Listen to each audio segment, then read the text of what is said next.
საშინაო სკოლის გაკვეთილებს წარმოგიდგენთ კომპანია Silknet.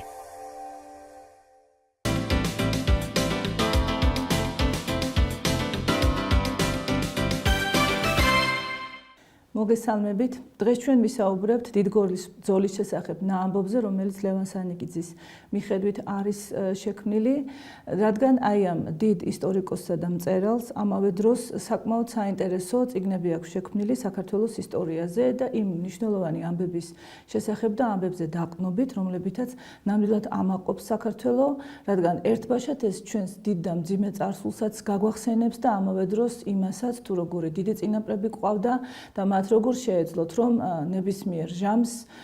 ხმალ ამოწმდენი დამდგარიყვნენ თავისი მამულის საგუშაგოზე და არ მიეცათ უფლება მტრისათვის, რომ მათი ქვეყანა დაეჩოქებინა. ასე იყო სწორედ დიდგორის ბრძოლის დროსაც. ორიოდე სიტყვით უნდა გაგახსენოთ, რომ დიდგორის ბრძოლა ერთ-ერთ ყველაზე დიდ ბრძოლად ითვლება საქართველოს ისტორიაში. ეს იყო 1121 წლის 12 აგვისტოს და დიდგორის ბრძოლა გადაიხადა დავით აღმაშენებელმა თურქ-სელჩუკთა წინააღმდეგ. ამ დროისათვის კონკრეტულად ერთი რომელიმე ქვეყნის მტერი არ იყო, რადგან ისლამის მიმდევრებმა გამოაცხადეს საღვთო ომი და რამდენიმე ქვეყნიდან მოდიოდა ჯარი, მათი მიზანი იყო, რომ მიწასთან გაესწორებინა საქართველო. აი სწორედ ამის შესახებ გვიამბობს ლევან სანიკიძე, გვიამბობს იგი ემოციურად და გვიამბობს ისე, რომ ჩვენს განვეწყოთ ჯერ ერთი დიდი პატივისცემითა და თაყვანისცემით იმ წინაპართა მიმართ, რომლებიც მაშინ დიდგორის ომში იბრძოდნენ დიდგორის ველზე, ხოლო მეორე მხრივ ვიგრძნოთ, როგორი მძიმე იყო ეს ბრძოლა და ჩვენც წარმოვიდგინოთ თავი იმ მეომართა შორის და იმ მეომართა გვერდით, რომლებმაც მაშინ ასეთი დიდი ომი მოიგეს. ნაწარმოები და ეს პატარა შემოკლებული ამბავი სწორედ ასე იწყება, რომ მოთხარუნობდა უძლიერესი მტერი და დავით მეოთხეს, ანუ აღმაშენებელს, რომელსაც უზარმაზარი არმია ეგულებოდა მტრისა და ფიქრობდა, რომ ძალიან დიდი ძალით შემოუტევდა მტერი, ყავდა მხოლოდ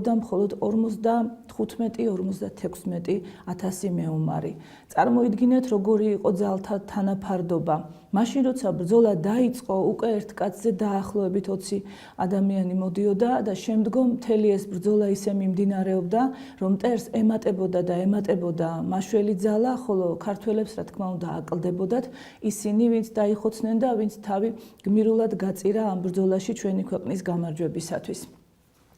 დავითს აი ამ 56,000-დან ქართველი მხოლოდ 40,000 ჰყავდა, რომელთა იმედიდაც და რომლებზე დაყრდნობითაც უპირველეს ყოვლისა ფიქრობდა იგი, რომ გამკლავებოდა მტერს. 15,000 გახლდათ ყივჩაღი, რადგან ალბათ გაგიგონიათ, რომ დავით აღმაშენებელმა საქართველოში ყივჩაღები ჩამოასახლა, სწორედ იმ პირობით, რომ თითოეულ ოჯახს უნდა გამოეყვანა თითო მეომარი, ნებისმიერ დროს, როგორც კი საქართველოს დასჭირდებოდა და როგორც კი საქართველოს მეფე მათ დაუძახებდა და მათ მოიხმობდა საშველად. აქედან 500 კიდევ იყო ოსი და იყო რამდენიმე ასეული ფრანგი ჯარისკაცი, ჯვაროსანი რაინდი, რომელთაც ერთიანად ფრანგებს უწოდებდნენ, თუმცა შეიძლება ყველა მათგანი ეროვნებით ფრანგი არ იყო. ასე დაიწყო ეს ბრძოლა და მომხვდური, ანუ თავდამსხმელ მტერს ნიშნავს, როგორც კალია ისე შემოეფინა საქართველოს, დააბნელა მან მართლაც ცადა ქვეყანა და ქართველი ძალიან დიდი განსაცდელის წინაშე აღმოჩნდა. მაშინ დავით აღმაშენებელმა მიიღო არაჩვეულებრივი გადაწყვეტილება. მან ჯერ მიმართა ქართველ ჯარს და ჩვენ წავიკითხავთ აი ამ მიმართვის სიტყვებს, იმიტომ რომ ყველაზე მეტი მნიშვნელობა საერთოდ ბრძოლის დროს აქვს ხოლმე გამამხნევებელ სიტყვასთან და ბრძოლის მეთაურის, მით უმეტეს მეფის ნათქვამს ჯარისათვის, როცა მეფეც მათთან ერთად იბრძვის და როცა მეფესაც ხელში ხმალი უჭირავს, როგორც ნებისმიერ ჯარისკაცს, რასაკვირველია, ეს ჯარისათვის არის ძალიან დიდი მაგალითი, გამამხნევებელი მაგალითი, რომელიც მას წინ მიუძღვება აი ამ ბრძოლის დროს, როგორც დიდი დასტური იმისა, რომ სამშობლო ყველას უნდა უყვარდეს, დიდი ან პატარიანად, სამშობლო მეფისთვისაც სამშობლოა და უბრალო ჯარისკაცისთვისაც და ყველა მათგანი ვალდებულია, რომ თავი გაწიროს, როგორც კი ამას ქვეყანა მოითხოვს. დავით აღმაშენებელმა ასეთი სიტყვით მიმართა: ჩვენ წავიკითხოთ ეს სიტყვა, რომ მივხვდეთ არა მხოლოდ იმას, თუ მეფე როგორ კარგად იცნობდა ქართველი კაცის გულს და როგორ ცდილობდა, რომ სწორედ ვაჟკაცობით გაემხნევებინა ისინი, არამედ კიდევ დავაკვირდეთ, რა თვისებები გამოჩნდა დავით აღმაშენებლისა აი ამ სიტყვაში. ეჰა მეომარნო ქრისტესანო. თუ ქვეყნისა და ჯულის გადასარჩენად კვლავაც ვაჟკაცურად ვიბრძოლებთ, არამც თუ თურქთა ეშმაკის ამა მიმდევართა, არამედ თვით ეშმაკის მხედრობასაც ადვილად დავამარცხებთ. მას ვილოცოთ სამშობლოსა და ქრისტესთვის და ფიცი დავდოთ, რომ ამ ბრძოლის ველზე უმალ დავიხოცებით, ვიდრე შერცხვენილნი გავიქცევით. ახლა კი ამ ხეობის შესავალი, რომლითაც აქ შემოვსულ ვართ, ხეთა ხშირი ხორგებით შევკრათ, ვინძლო ვისმე გულში ჩარჩენილი გაქცევის სურვილი, ამით ამოიქოლოს, მას გაემზადეთ ძმანო და შვილნო, ქრისტესთვის და საქართველოსთვის. რა თქმა უნდა, თქვენ ხვდებით, რომ აქ ოდნავ შეცვლილია წიგნის ავტორების მიერ ის ქართული, რომლითაც დავით აღმაშენებელი მეტყველებდა, მხოლოდ პატარა დაბოლოებები და შეიძლება რამდენიმე ასო იყოს გადასხვაფერებული, რადგან ქართული ენა დიდად არ შეცვლილა, მას შემდეგ რაც იგი არსებობს და როგორც ისიც იგი საუკუნეებს ითვლის, მაგრამ ჩვენ მივაქციოთ ყურადღება, რომ აი ამ სიტყვის დროს დავით აღმაშენებელმა გამოაჩინა ერთი მხრივ თავისი დიდი სარწმუნოება, რადგან მან უპირველეს ყოვლისა სწორედ ქრისტეს მხედრობასავით მიმართა ლაშქარს და ჩათვალა ისინი, მიიჩნია ისინი ქრისტეს მხედრებად, ამიტომაც პირველ რიგში უთხრა მეომარნო ქრისტესანო. მხოლოდ შემდეგ უთხრა, რომ ისინი ქართველნი არიან, რადგან ალბათ იცით, რომ საქართველოში ქართველი კაცი ყოველთვის ერთნაირად და ერთ სიმაღლეზე პირობითად რომ თქვათ, აყენებდა უფალსა და თავის სამშობლოს. ქართველობა და ქრისტიანობა ყოველთვის იყო გაერთიანებული და ორივე მათგანის დასაცავად ჩვენი წინაპარი გულმოდგინედ და თავდადებით იბრძოდა. ამიტომაც მიმართა, რომ ისინი ქრისტეს მხედრები იყვნენ და თუ არ შეეშინდებოდათ, არა მხოლოდ აი ამ ეშმაკეულ ძალას, ანუ თურქთა, რომლებიც ეშმაკის შვილობილები არიანო, იგი როგორც ამბობს და მისი ძმებიო, არამედ თვით ეშმაკსაც კი დავამარცხებთ, თუ კი ჩვენ ეს დაგვჭირდება და ამიტომ მოდით ფიცი დავდოთ, რომ უკან არ დავიხევთ არც ერთი ნაბიჯით. იმასაც მიაქციეთ ყურადღება, რომ გარდა ფიცისა დავით აღმაშენებელმა პირველ რიგში ლოცვა მოსთხოვა ჯარს. მან უთხრა, მოდი ძმებო, ვილოცოთ ჯერ, უფალს შევთხოვოთ დახმარება და შემდეგ ჩავხერგოთ ყველაფერი. ჩახერგვა ნიშნავს ისე მოგროვებას ხეებისა, ისეთ სიმაღლეზე დალაგებას, მორების, რა თქმა უნდა, იგულისხმება, რომ გადასვლა მასზე ყოფილიყო შეუძლებელი. რადგან დავით აღმაშენებელს ძალიან კარგად ესმოდა, რომ დიდგორიდან ძალიან ახლოს იყო მცხეთა და ძალიან ადვილი იყო, რომ იქიდან ჩამოსულიყვნენ მცხეთაში და მცხეთიდან კი თბილისში, სულ ნახევარი დღის სავალიც არ იყო თბილისამდე, ასე რომ ქვეყანა იდგა სერიოზული და ძალიან მძიმე განსაცდელის წინაშე, თუ კი ქართველი მეომრები დიდგორის ომს ვერ მოიგებდნენ. ამიტომაც ითხოვა დავითმა მეომართაგან ასეთი რამ და თანაც მათ სულში ამით მხნეობა ჩაუნერგა, რადგან უთხრა, რომ თუ რომელიმეს კიდევ შერჩენია გაქცევის სურვილი და აი ამ ჩახერგილმა გადააფიქრებინოს, რადგან თუ კი გაიქცეოდა და ზურგს აჩვენებდა მტერს, შეუჩლიდა ეს ჩახერგილი ხეები და იგულისხმებოდა, რომ ზურგიდან ესროდნენ მას და ზურგში ნასროლი ისრით მოკვდებოდა, რაც კიდევ უფრო დიდი სირცხვილი იყო ვაჟკაცისათვის. აი ამიტომაც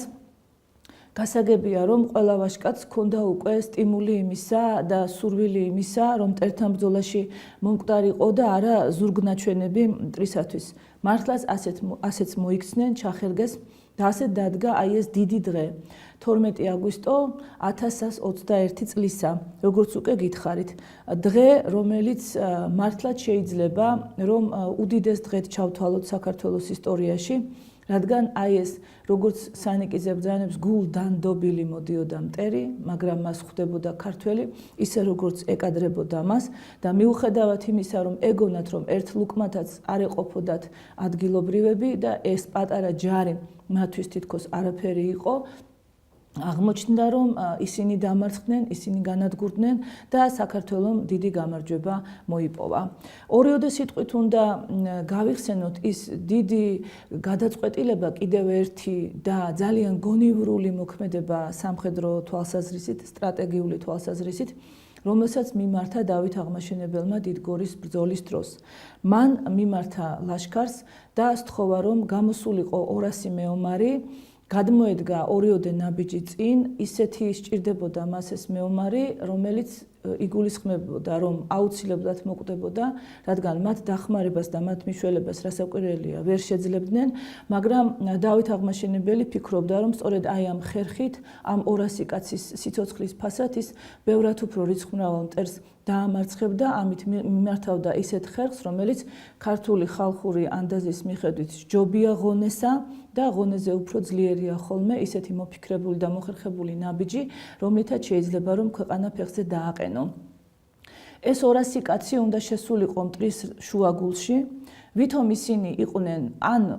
ქართველები ლაჩრები, ან არადა იყვნენ ყივჩაღები, რადგან იცოდა ყველა რომ ყივჩაღებიც იბრძოდნენ ქართველთა შორის და იცოდნენ რომ ეს ყივჩაღები სულ რამდენიმე წლის ჩამოსახლებულნი იყვნენ საქართველოში და ამიტომ შესაძლებელი იყო რომ ეღალატათ მათ ამ მათთვის ახალი ქვეყნისთვის, ჯერ მიუჩვეველი სამშობლოსთვის, ასე რომ ვთქვათ, და ამიტომ მათ შორის ღალატი თითქოს უფრო მოსალოდნელი იყო და არ გაუკვირდებოდა მტერს. აი ამიტომ დავითმა სწორედ ამას მიმართა ასეთ ფანტს და მან გადაწყვიტა რომ ეს 200 ადამიანი ვითომ მოღალატე უნდა მისულიყო მტერთან, ისინი შევიდოდნენ ზუსტად მტრის შუა ნაწილში, ისინი მოიკითხავდნენ მთავარსარდალს და შემდეგ უკვე შეეცდებოდნენ რომ ის ადამიანები დაეხოცათ და გაენადგურებინათ, რომლებიც დაახლოებულნი იყვნენ მთავარსარდალთან, ან რომლებიც იყვნენ ამ შემთხვევაში ამ რაზმების გარკვეული დიდი რაოდენობის ჯარისკაცების მეთაურები, რადგან როცა რაზმის მეთაური კვდება და მით უმეტეს ბრძოლა მიმდინარეობს უცხო ქვეყანაში, ცხადია რომ ჯარს მეთაურის გარეშე დარჩენილს ძალიან უჭირს. აი ამიტომაც ცხადია რომ შეიძლება ვერ მოეკლათ ვინმე თლათ პირველი ან მეორე ადამიანი, ანუ მხედართმთავარი იყო ის, ვისაც მთელი ეს ჯარი ემორჩილებოდა, მაგრამ იგულისხმება რომ მხედართმთავარს ყავს თავისი 1000-ის თავები, 10,000-ის თავები და ასე შემდეგ და აი მათი განადგურება მაინც ძალიან დიდი მნიშვნელობის შეღავათი იქნებოდა ქართული ჯარისათვის. სამწუხაროდ აქ არ წერია იმ ნაწილში, რომელიც თქვენთვის არის ამორჩეული წიგნში, მაგრამ უნდა გითხრათ, რომ თითქმის არ დარჩენილა ისეთი მეომარი, რომელსაც არ ქონდა სურვილი, რომ აი ამ 200 კაცში მოხვედრილიყო, იგულისხმებოდა, რომ იგი თვითონ მოკვდებოდა, მაგრამ საკუთარი სიცოცხლის ფასად იგი გამოიხსნიდა საქართველოს ყვალინდელ დღეს. და მაშინ დავით აღმაშენებელს ასეთი გადაწყვეტილება მიუღია, რომ მან ამოარჩია ისეთი ადამიანები, რომლებსაც ყავდათ შვილები და კონკრეტულად ყავდათ ვაჟიშვილი, რომ ეს გვარი არ გაწყვეტილიყო, ასე ვთქვათ, არ შეწყვეტილიყო სადღაც და გვარის გამგზელებელი ჰყოლოდათ. სწორედ აი ამ 200-მა რაინდმა, რომლებიც ძალიან მშვიდად და მშვიდი სახეებით მივიდნენ მტრის რაზმში და არ გაინზრენ მანამ სანამ ზუსტად ცენტრში არ მივიდნენ მტრის რაზმისა, შემდეგ კი მათ ლომგული ბრძოლა დაიწყეს და ძალიან ბევრი ადამიანი დახოცეს, ცხადია, თუმცა თვითონაც შეეწირნენ ამ ბრძოლას და კიდევ ერთი დეტალი გავიხსენოთ, რომელსაც ამ შემთხვევაში ამბობს ავტორი და საინტერესო დეტალია ესეც, რომ ბრძოლისთვის ყველაზე მნიშვნელოვანი მომენტი გარდა აი ამ 200 მხედრის იყო ის საგანგებო ნაწილი, რომელსაც მეთაურობდა დემეტრე ბატონიშვილი, დავით აღმაშენებლის ძე და რომელმაც სწორედ ყველაზე მძიმე მომენტში ბრძოლისა ძალიან გამოიჩინა თავი. ამით საქართველოს შეძლო რომ ბრძოლა გამარჯვებით დაემთავრებინა, ეს უზარმაზარი თურქული არმია დაემარცხებინა, ნადავლიც ბევრი დარჩათ, ანუ ბრძოლის შემდეგ გამარჯვების დროს დარჩენილი ხმალი, ფარი, თუ რაიმე ასეთი ოქრო ვერცხლი, რაც ჰქონდა დახოცილ ჯარისკაცებს, ის რა თქმა უნდა ჯარისაა, ალაფიც ქვია ამას და ნადავლიც. ასეთით დიდი რაოდენობით დარჩა დავით აღმაშენებლის დროს ამ დიდგორის ბრძოლაში მონაწილე ქართველებს და ერთი ძალიან კარგი ფინალიც, რომლის მიხედვითაც ჩვენ უკვე ვისწავლით თუ როგორ ხდება ხოლმე გეოგრაფიული ადგილებისთვის სახელის დარქმევა.